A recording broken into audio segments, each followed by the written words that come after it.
Sebanyak 80 penyandang disabilitas dan 90 lansia Kota Pontianak, Kalimantan Barat menerima bantuan atensi berupa paket nutrisi dan keperluan harian Senin 11 Mei.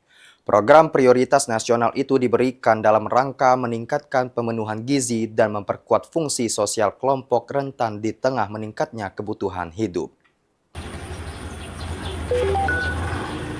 Bantuan asistensi rehabilitasi sosial atensi tahun 2026 berupa paket nutrisi dan keperluan harian disalurkan oleh Sentra Antasena Kementerian Sosial melalui Dinas Sosial Kota Pontianak pada 80 penyandang disabilitas dan 90 lansia. Bantuan yang merupakan bagian dari program prioritas nasional itu diberikan dalam rangka meningkatkan pemenuhan gizi dan memperkuat fungsi sosial kelompok rentan di tengah kebutuhan hidup yang meningkat.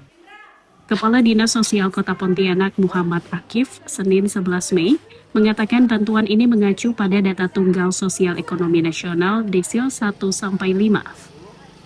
Barang-barang yang diserahkan itu sembako. Tadi saya juga ada lihat, ada beras, ada telur, ada minyak, juga ada susu untuk pemenuhan gizi lansia dan disabilitas. Yang mudah-mudahan lah dengan bantuan ini bisa digunakan, dimanfaatkan oleh penerima warga Kota Pontianak sehingga pemenuhan gizinya, keperluan sehari-harinya bisa terbantu. Bantuan atensi secara berkelanjutan bagi penyandang disabilitas dan lansia juga menjadi komitmen pemerintah dalam memperkuat perlindungan sosial bagi masyarakat yang membutuhkan.